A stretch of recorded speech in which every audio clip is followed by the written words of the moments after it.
the hairy-headed beast called Momo. It was just standing there. It happened so quick, it felt like my stomach dropped. It scared me to death. Evidence of the beast recovered.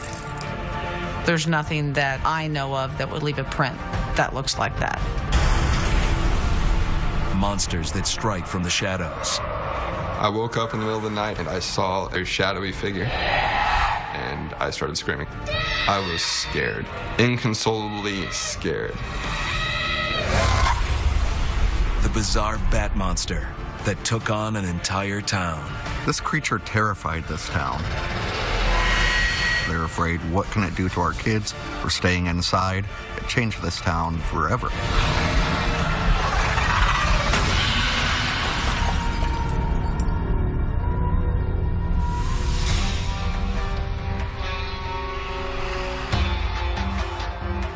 "70 miles north of St. Louis, the small town of Louisiana, Missouri, sits quietly along the banks of the Mississippi River. Any town of about 4,000 people in Missouri is pretty quiet. It's just a beautiful place to live. Like they say, there's no place like home. And there's no place quite like Louisiana, Missouri. Not since a monster showed up and terrorized the town. Louisiana is a very serene town. And then one day, there was Momo. There was a creature. And yeah, things changed. But I can remember my mom telling me about her experience with Momo. Momo is short for Missouri Monster. I would have preferred a different name. It sounds way too cute. To those who encountered it, there was nothing cute about the long-haired beast. To me, it was a monster. It was real shaggy. It looked like Bigfoot, except it was hairier. It was so hairy that there weren't any reports of anybody seeing its face. This creature emitted a horrible stench. It had blood on it, it was big and hairy, and it stunk. It scared us. We thought for sure whatever it was going to get us. What would draw the attention of monster hunters nationwide began with a sighting in 1972 by a 15-year-old girl, Doris Harrison. I was born in Louisiana, Missouri. Everyone that lives here knows me and my family. Before I saw the creature, everything was fine. Everything. Soon this creature changed my life.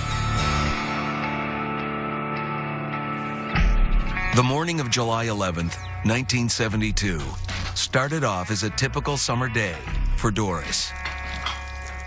I was home watching my two brothers. My younger brothers were 8 and 5. The two boys were playing. At some point, they went from the backyard into a stand of trees.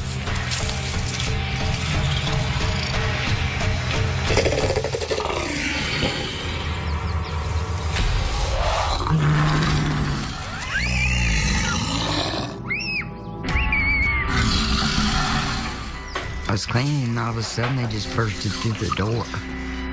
I said, "What's wrong with you all?" They was mumbling words and stumbling all over themselves. They said they saw something big. I can't say that I believed them at the time. I'm sure it was just an animal, but you guys play inside for a while.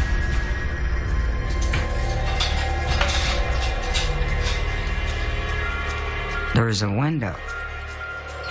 I looked over.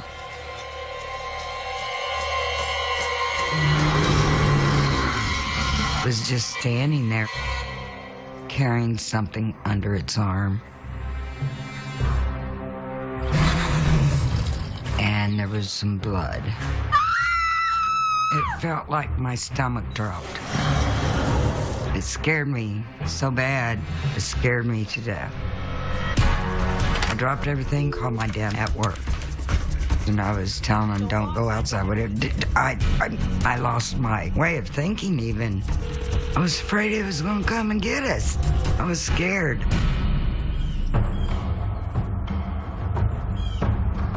promise you there is a perfectly good explanation. Doris's boyfriend Richard remembers those first few hours. She still had a pretty red face, and you could tell she had been crying because she was that scared. We're gonna figure this out. That evening, Richard and Doris's father searched the woods behind the house. You could tell that something had been standing where she said she had seen it, by the massed down grass and weeds. What is this?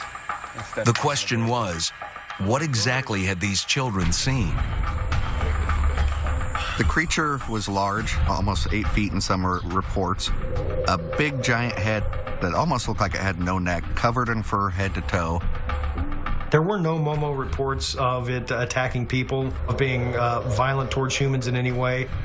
However, it did seem to have an appetite for dogs. After the Harrisons sighted Momo, there were dogs that ended up missing. They never did find out what happened to those dogs.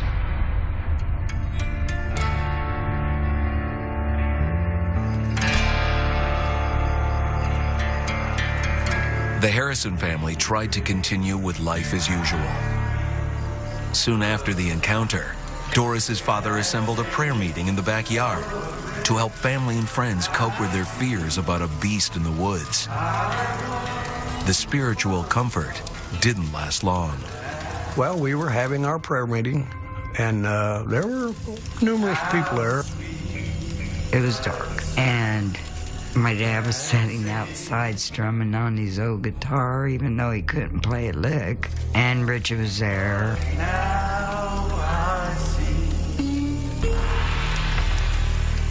As the Lord tells us in Job 5:23, at destruction and famine, you shall laugh. Neither shall you be afraid of the beasts of the earth. Neither shall you be afraid of the beasts of the earth. The next thing we know, it hollered. It was so loud that chills just went through your whole body. It was the most blood-curdling noise I've ever heard in my life. It was unreal. And my dad and them hollered out, "It's coming! It's coming off the hill!" Come here, buddy. Coming off the hill. Buddy. Come with me. Come here, buddy. It took us all by surprise and shock, and there were little kids crying and screaming. It was not something you would have wanted to been face to face with. Get the back seat. Richard took the kids, and we took off.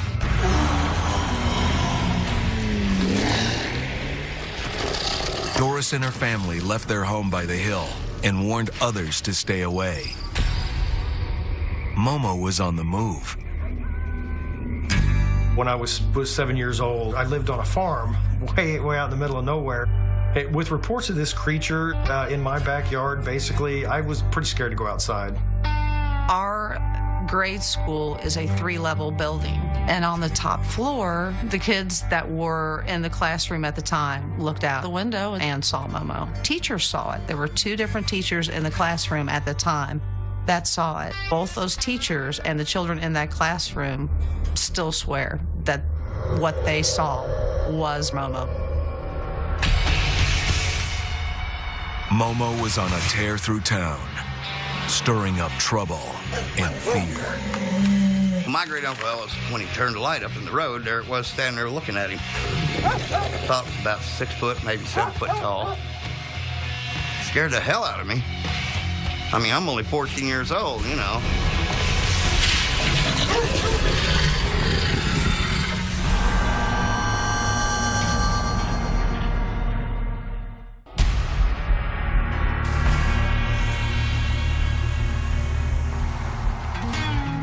In 1972, in the small town of Louisiana, Missouri, a giant hairy beast known as Momo spread panic and fear. 15-year-old Doris Harrison was babysitting her brothers when she met the monster face to face. But I've never seen the Lord Jesus Christ. But I have seen Momo.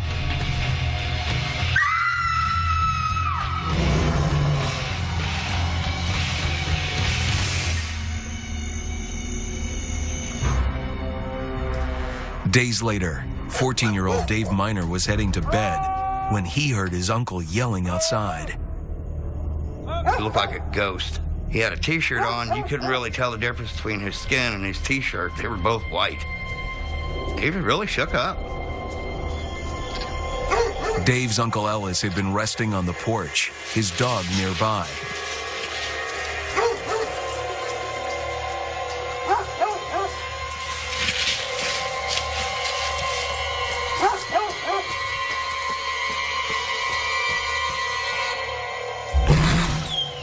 Apparently, Momo had his eye on dinner. The dog jumped out and started barking and raising Cain, and he turned his flashlight around up in the road, and it was standing there watching him. I turned the flashlight around on him, and there he was. And I think the thing could actually smell the dog. He looked at it, and then it just took off. Within days, Momo was front-page news. It created a fervor around the nation, and press came in from all over just to cover the Momo story. And Doris Harrison was at the center of a monster story she wished had never happened. Reporters were bugging us to death. Living in this town, it was hard. When my mom talks about Momo, she's always serious about it. You can tell it strikes her deep in the heart. While some ridiculed the story, Mayor Tom Wallace decided to rule out any possible danger to the community. Everybody was talking about it, and some of the mothers were saying, well, I'm going to keep my kids at home. When the story first came out, Momo was turning over cars. He was breaking trees. He was this big-toothed, mean creature. There was several months of trying to find Momo. Where was Momo? Was Momo real? This town was up in arms. You should have seen it. I mean, it looked like they had a militia. Everybody had guns, was wanting to go up and hunt Momo. Mayor Wallace led the effort to root out Momo. His choice for an army was surprising. I was an advisor for Troop 155, a Boy Scout troop. We thought that if we took a troop of boys up on Star Hill and spent the weekend, we could put everybody's fears to rest. Scouts, you have now been deputized. I was 12 years old at the time of the Momo episode. Calvin, you ready to get this thing? Yes, sir. It was a little tense, kind of like an adventure, You're gonna be all right. There was a monster roaming around on Star Hill. Lights on. The 21 boys that I went up on Star Hill with, I think they was the guttiest 21 boys I've ever known. They said if there is one up there, we can find him. It was a big, hairy monster, mean and ugly. People were terrified. Mayor Wallace and his Boy Scouts set out, not knowing what they'd find. We split up in pairs in case we would get lost. They scoured every rock and every tree and every brush pile up on Star Hill. And we did have the police department go up there and check to see if they found any tracks or anything. And they all walked Star Hill and found nothing.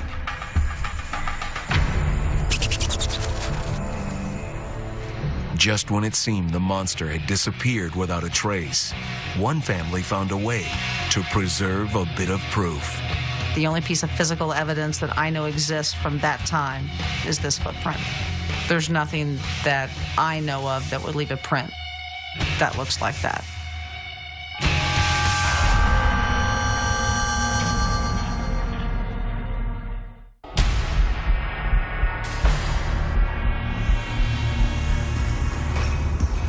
In the fall of 1972, residents of the small Missouri town of Louisiana reported seeing a huge, shaggy, unidentifiable beast. It came to be known as Momo. After months of terrifying encounters, the monster disappeared from view. Just when the community was left wondering if what they'd feared was ever really there, someone found a clue.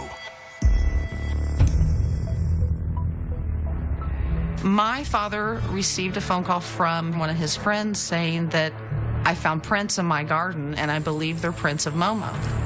And so my dad and his brother, they took a plaster cast of one of the prints. The only piece of physical evidence that I know exists from that time is this footprint. The toes are odd. It has a very deep heel, so whatever it was heavy. Both scientists and expert trackers have examined the print and declared it strange. No known mammal runs on 3 toes, nor sinks its heel so deep. With no similarity to any other creature, it's thought to be either fabricated or a sign of something truly amazing. It could be some creature that science just hasn't discovered yet. No further trace of Momo has ever been found. Yet for those who encountered it, they're certain they saw a flesh and blood monster. We have miles upon miles of endless woods and deep, deep hollers. He could be just about anywhere in these thick woods we have around here. There are a lot of people in town who 100% believe that Momo exists. I've never doubted what I saw. Never, never will.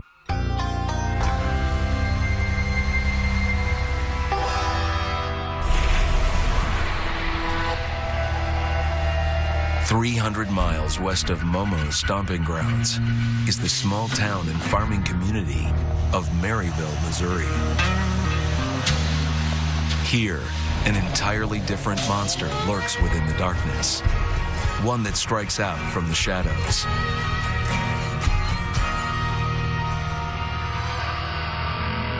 Maryville seems to harbor a mysterious phenomenon. Strange entities that darken any crevice or corner. Shadow people. Generally, people see shadow people to begin with out of the corner of their eye, just a fleeting shadow. When they turn their head, it's gone. They're usually taller than a normal human, but they're human-shaped, two-dimensional. Usually, people do not see shadow person's face. When you're in a pitch-black room and you see something darker than that, you start asking questions. Fear isn't quite covered. If you've ever had something happen where you were shocked suddenly and you feel your body chill, you feel the blood drain from your face and your heart's racing, that's what it feels like when one of these shadow people pops in on you unexpectedly, and it scares the nonsense out of you. The shadows we know are cast by light, but shadow people are creatures of the dark, on the prowl for victims. And one has plagued Cody Lilly since he was young. In the middle of the night, I woke up just freezing. Just had this really tight feeling in my chest. Standing in the far corner of the room, there it was, staring at me. Had faintly glowing red eyes, and it was darker than the darkness around it. So I sat there just scared, staring at this thing pretty much all night. Throughout high school, I saw it regularly. Always in the same area, always looked the same. The wide, flat-brimmed hat, the red eyes. He saw the Shadow Man so often, he named it the Cowboy. There's a type of shadow person called the Hat Man who is wearing a fedora, of all things. I've talked to many people who've encountered that over and over and over, and it's got to be the same thing. By the late 1990s, the internet was awash with reports of shadow people. Message boards filled with hundreds of witnesses and dozens of variations. In cultures around the world, scary, shadowy beings are a staple. The ancient Hebrews believed in death shadows that stalk the underworld. In Islam, the supernatural jinn can be a companion or a killer in the shadows. The object of Cody Lilly's fear fits one of the prevailing patterns. Tall, dark figure, wide-brimmed hat, pursuing its victim relentlessly. Well, after I graduated high school, I moved out, went to college. There's a huge span of time where it just wasn't there. But in the back of my mind, I was always waiting for it to show up again. Just when he thought the dark shadows of his past were behind, they struck again. I was driving around in my car. I heard a loud noise coming from the engine. Steam started spewing out. So I pulled over into the apartment parking lot that I was living at the time. Had no idea what was going on. And so I'm on the phone, sitting in the driver's seat, broad daylight. Then I see something move out of the corner of my eye. And there's my cowboy. He bends down to look at me and knocks on the window. I was completely terrified. I was shaking, and then it just dissolved like a film reel was blowing apart.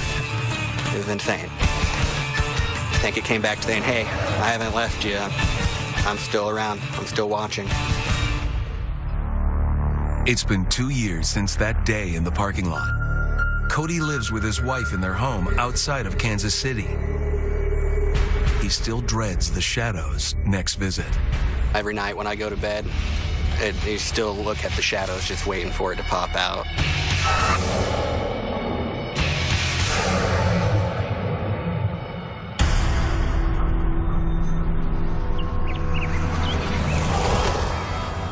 Just a few miles across town from Cody, another Maryville family was also waging a battle against these shadow forces. Brandon White, his wife, and 2 sons lived a happy life together. When Travis was 9 years old, Dad, where are my video games? the family moved to an old Victorian house just outside of town. We lived out in the middle of nowhere. You could see the stars. It was that far away from the glow of society. Dad, I'm gonna go see my new room. Travis was the oldest son, a cheerful, spirited child that loved to read. He was a really good kid. People loved him. He was outgoing, funny, intelligent, and just smart as a whip. Inside this big house on the prairie, the shadows were gathering.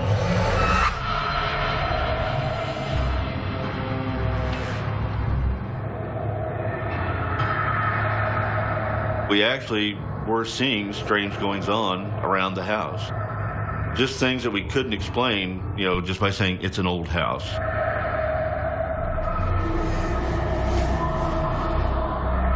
It's like that feeling of there's something watching you, or there's something out of place. I woke up in the middle of the night, had a strange feeling, and I looked at the foot of my bed, and I saw a figure, a very shadowy figure. Dad! It felt very real. Dad! I was just scared. Dad!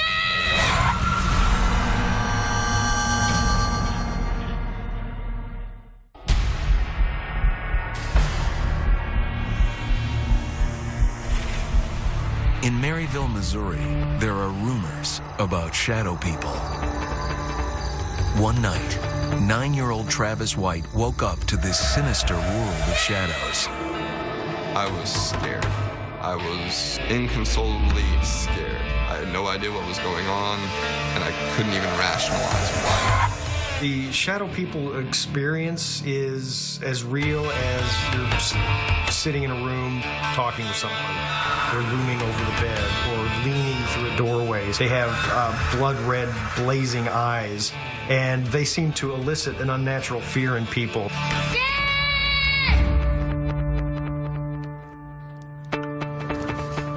Dad, I saw the shadow again. My dad told me it was probably a bad dream. He did the whole father to make sure there was nothing in the closet or under the bed, and told me to go back to sleep. Travis's father thought it was just a bad dream, until his own horror story began. I started seeing full-figure shadow people walking around the house. And I didn't know what to make of it. I thought maybe I was seeing things, because I really didn't know how to explain that. As the years went by, Brandon didn't want to alarm his son. Little did he know, Travis was only barely holding the shadows at bay. Everything seemed to be going well. I was considering going into a seminary. I had a girlfriend. I had a lot of things that I was looking forward to.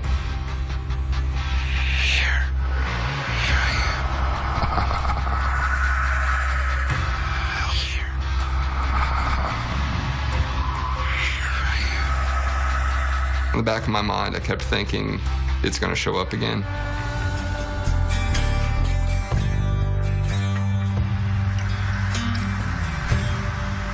Eventually, the shadow monster stepped into the light.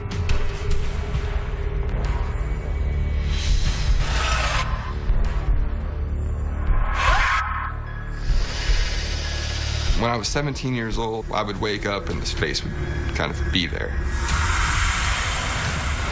And that started happening more and more frequently to the point where it was almost nightly. The shadow had taken a step closer, revealing its awful face. It's when people can see them straight on when it gets really scary. What I saw had a dark, blood red colored face, very scarred. It looked like it had been burnt. Its eyes were black. Its nose was very obviously broken. It was bent out of shape. The face was very disfigured. And then there was the voice. It was telling me to do things. The face told me to cut people out of my life. Told me to ignore my family, to ignore my girlfriend, to ignore my best friends. And when that didn't work, the face started telling me to hurt them. Travis was losing control, the shadow taking over. I definitely felt fear for the safety of the people I cared about. Finally, one night, Travis knew he was at the crossroads. It was frightening. Watch this person that you've known his whole life turn into somebody completely different. It's scary. I saw the shadow again. He told me to kill you. And all of a sudden, you could just see his eyes fixate. I could literally see the blood rush from his face. He became pale. And he started shaking. Off in the distance, I see this shadowy figure. And I could actually see two dark figures standing there. One of them was just the faintest orange glow where his face should be. That really freaked me out. You know, this is the part in the horror movies where you do something stupid and get yourself killed. I shouldn't have done this, but I turned around and I was just angry. You're not welcome here! You know, this is my son. Go away! Brandon unleashed all his fury at the dark monster that had tormented his son. And I told him to go away, and they did. And in that moment, the shadows blasted through the trees.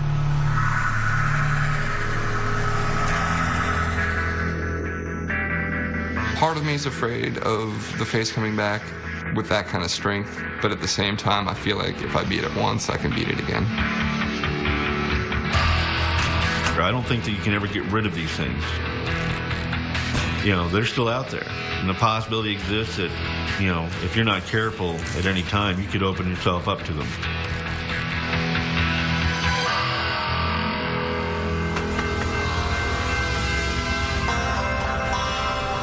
Far from the dark shadows of Maryville, across state lines into Iowa, sits a small prairie town with a supernatural history all its own. When you think of rural Iowa, you probably picture Van Meter. A couple main streets, less than 1,000 people wandering around. The Van Meter downtown area is still essentially one block by one block, and not a lot has changed since 1903. 1903. That was a turning point for Van Meter. When the visitor came to town. Van Meter was in a frenzy. People were talking about this monster. Not only talking, people were shooting at it. It must have seemed like something out of the Wild West. A time so frenzied, residents banded together for their very survival. The trouble began at a coal mining operation on the edge of town. There were a lot of reports of the old mine being haunted by sounds, by mysterious noises.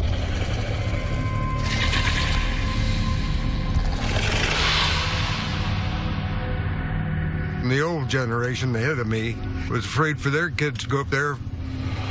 There was a big shaft, and we were told not to go over there because of the monster.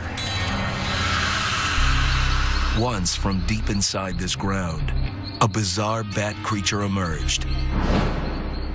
Fantastically huge. Some of the most recognized and most respected businessmen were the ones who witnessed this giant 8-foot bat-like creature that was terrorizing the town for at least 5 nights.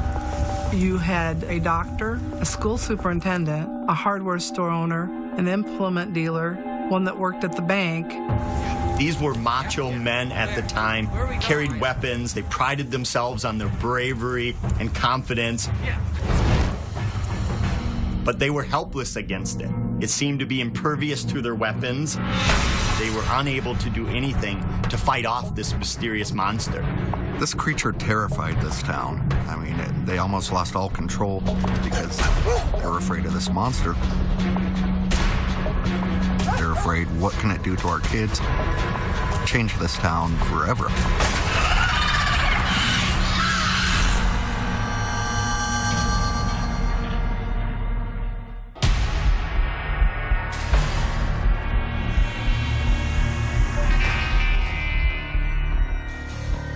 Buried in the historical record for the fall of 1903 in Van Meter, Iowa, is one extraordinary week when a giant winged creature crept out of a coal mine and terrorized the town. The creature was said to be half human, half bat. It stood over 8 feet tall and had these giant featherless wings like a bird. It all began here, where the town's brick and tile factory still sits, abandoned and crumbling. It is an eerie place. Just being out there, you can get a sense of what these people went through in 1903, and it's not hard to imagine at all a giant bat-like creature flying out there today. Author Chad Lewis came to Van Meter to uncover the true story behind the legend. I thought, well, this is going to be a fun case, but it's going to be very short because it was obviously a hoax. But as we started digging, we found there was a lot more to it. As Lewis would discover, the arrival of the visitor began suddenly in the middle of the night on September 29th, 1903. Approximately 1 a.m., local businessman Eugene Griffith was coming back to Van Meter after a day of travel.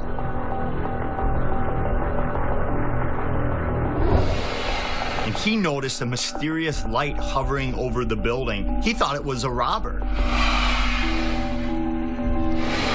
The people that actually saw this monster, they claimed that he could jump from this building to that building. It disappeared only to reappear across the street. And Eugene Griffith was amazed by this, had no idea what was going on.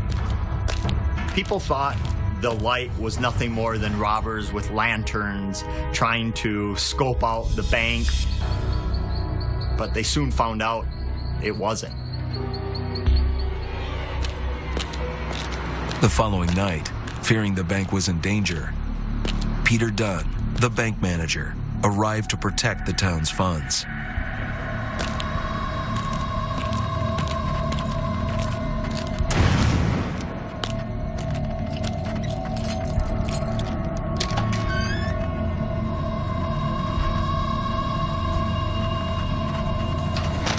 About 1 a.m. he heard the sound of someone strangling.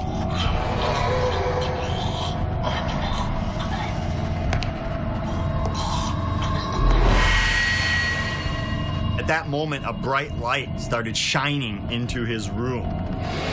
Mr. Dunn grabbed his shotgun loaded with buckshot blasted at this creature, shooting out the bank window.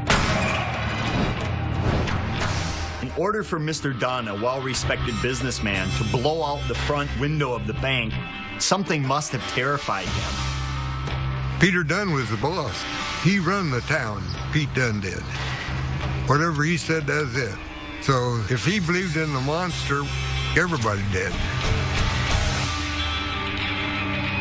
In 1903, when prairie towns like Van Meter had no experience with electric streetlights, this nighttime illumination must have seemed remarkable.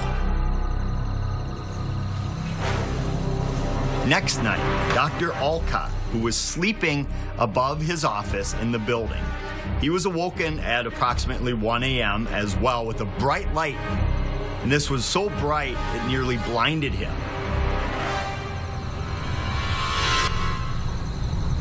So he grabbed his gun and bravely ran outside to confront what he must have thought were robbers as well.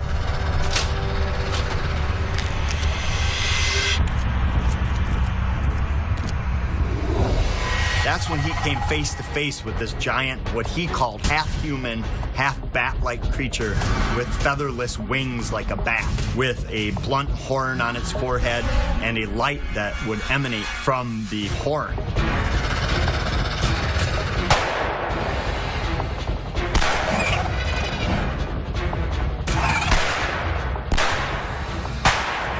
Dr. Alcott shot 5 of his 6 rounds at this creature, and either he missed all 5 rounds or they had no effect on the beast, and Dr. Alcott retreated. You can only imagine the terror going through his mind.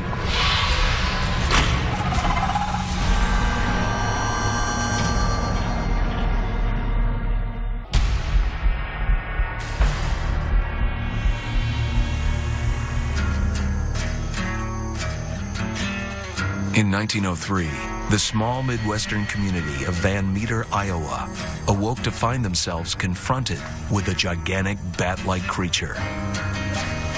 There's been reports of these types of creatures all over the place, from as early as we can go back to up till now. Mothman, Jersey Devil, on and on. It seems like every culture in every part of the country has this animal that's very similar to this. By all accounts, it was a prehistoric monster, a terrifying creature that nobody had seen the likes of before.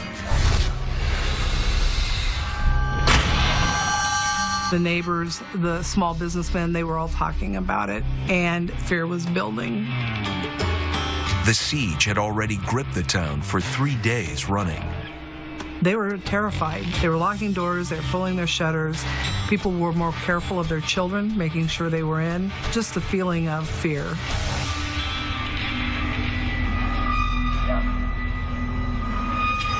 The next evening, local businessman O.V. White, who ran the hardware store, was awoken at 1 a.m. by the sound of screeching and grinding. He walked over to the window to take a look.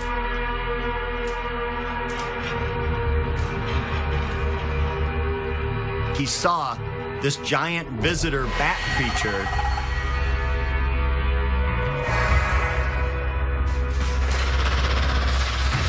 O.V. White was known as a great shot.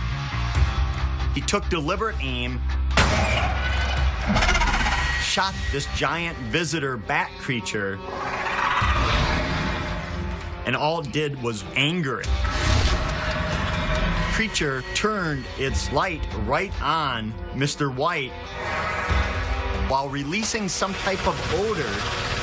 Mr. White said when he was hit by it, it erased his memory and he has no idea what happened after he was hit by that mysterious odor. On the 4th day, the terror moved to the tile and brick factory. Workers on the night shift were struck dumb by the sounds of horrendous shrieking. These were hardcore workers, manly men who you wouldn't think would get spooked by anything, yet they were too afraid to go investigate this mine. Petrified with fear, yet mustering all their courage, the town banded together with all available guns and ammo. They believed the coal mine had released the creature. So that's where they headed. A final face-off with the monster. And at this point, the people of Van Meter had had enough. And they gathered all the dynamite, blew up the mouth of this cave, blocking the entrance, and never seen or heard from it again. Finally, the beast that had visited the town and spread so much fear was banished. Its reign of terror ended. The old mine never reopened. The area today where the mine sits is covered over with grass. Walking those grounds, you're just imagining what is below you. Are these deep caverns and tunnels full of these creatures still alive today? Or are they just merely closed off and a couple bodies still underneath?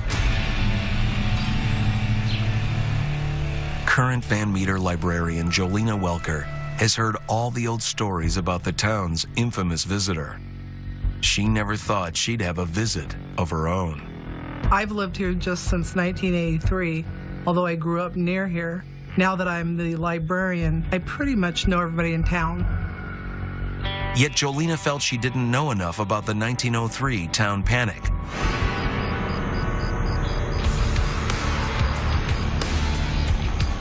One evening, she set out for the site of the monster encounter, where the town's old brick and tile factory still sits abandoned. I drove my vehicle down to the site as close as I could get.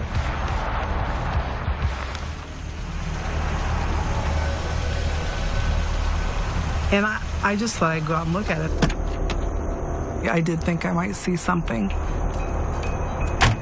The best way to describe how I felt was a very strong sense of evil.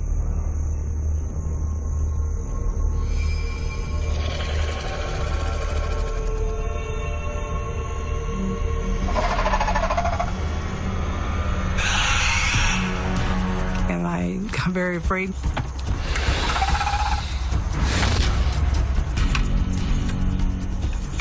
Just when Jolena was ready to flee, her car wouldn't go. And I start praying. Jolena, shaking with fear, tries one more time. Finally, I am able to back my vehicle up and go home.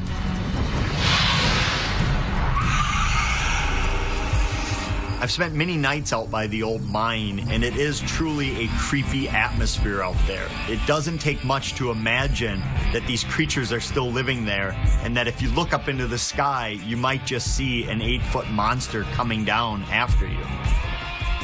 100 years ago, some unimaginable monster visited this Midwest prairie town. What it exactly was, and whether it might still be around, remains a mystery. In the heartland, if you're living out on a farm, your nearest neighbor might be too far away to hear you scream.